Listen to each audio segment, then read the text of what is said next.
அரசு பள்ளியில் படிச்சுட்டு உங்களோட கனவு கல்லூரியில் படிக்கிறீங்க, எவ்வளோ பெருமையாக இருக்குது, எவ்வளோ சந்தோஷமாக இருக்குது? ரொம்பவே பெருமையா இருக்கு. இந்த மொமெண்ட் கிடைக்குமா நான் நினைச்சே பார்க்கல. எத்திராஜில் எனக்கு சீட் கிடைக்கும்னு சொல்லிட்டு நான் நினைச்சே பார்க்கல ஆக்சுவலா. ஏன்னா one of the top colleges in Chennai. Mark எடுக்கணும் இந்த காலேஜில் சேரணும் அப்படின்னா. ஸோ எனக்கு இந்த ஃபுல் ஸ்காலர்ஷிப்பில் வந்துட்டு சீட் தரது எனக்கு ரொம்பவே சந்தோஷமா இருக்கு, ரொம்ப பெருமையா இருக்கு. And I will make sure I will make this college proud. அரசு பள்ளி மாணவர்கள் உங்களை மாதிரி அந்த படிக்கிற மாணவர்களுக்கு என்ன சொல்ல விரும்புறீங்க? அப்கமிங் ஸ்டூடெண்ட்ஸ் உங்களோட ட்ரீம்ஸ் வந்துட்டு விட்டுறாதீங்க. ஃபினான்ஷியலி ஸ்டேபிளா இல்லை அப்படின்னு சொல்லிட்டு உங்களோட ட்ரீம்ஸ் எப்பவுமே விட்டுறாதீங்க. கன்சிஸ்டண்டா இருங்க எல்லா விஷயத்துலையுமே. ஒன்று ஆரம்பிச்சு நடுவில் பாதியில் விட்டுறாதீங்க எப்பவுமே. ஸோ ஒரு ஹார்ட் ஒர்க் நெவர் ஃபெயில்ஸ் அப்படின்னு சொல்லுவாங்க, அதே மாதிரி தான்.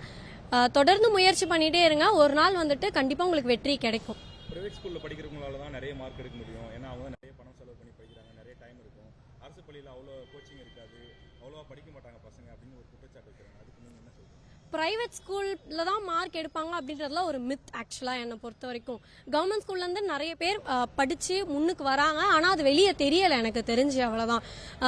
எங்க ஸ்கூல்ல இருந்தே போன வருஷம் விங்ஸ் டு ஃப்ளை அப்படின்ற காம்படிஷன்ல இருந்து லண்டன்லாம் போயிட்டு வந்திருக்காங்க, ஆனா அது அவ்வளவா வெளியே தெரிய மாட்டேங்குது. அதுதான் அங்க வந்துட்டு செட்பேக்ஸா இருக்கே தவிர, கவர்மெண்ட் ஸ்கூல்ல இருந்து நிறைய பசங்க சென்டம்ஸ்ல இருந்து 40 சென்டம்ஸ் 50 சென்டம்ஸ் அந்த மாதிரிலாம் எடுக்கிறாங்க.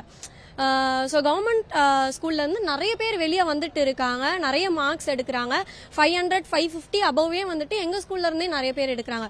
ஸோ ஹோல் சென்னை கார்பரேஷன்ல இருந்து அப்போ எவ்வளோ இருக்கும் அப்படின்றது நீங்களே எஸ்டிமேட் பண்ணுங்க.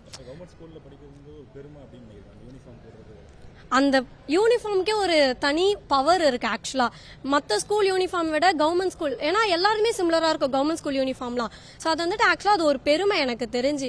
எங்க போனாலும் அந்த கவர்மெண்ட் ஸ்கூல் பொண்ணு அப்படின்னா அது அங்க ஒரு பெருமையா தான் இருக்குமே தவிர அது ஒரு இழிவான செயலா எப்பவுமே இருக்காது. அது வந்து நான் இப்போ கவர்மெண்ட் ஸ்கூல்ல இருந்து வரேன்னா அது எனக்கு ஒரு பெருமை. நான் கார்பரேஷன் ஸ்கூல்ல இருந்து நான் படிச்சு வந்திருக்கேன்னா அது என்னோட பெருமை.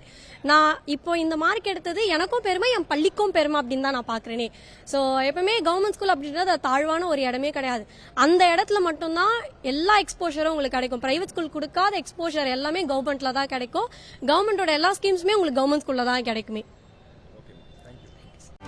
செய்திகளை உடனுக்குடனும் துல்லியமாகவும் தெரிந்து கொள்ள சப்ஸ்கிரைப் பண்ணுங்க.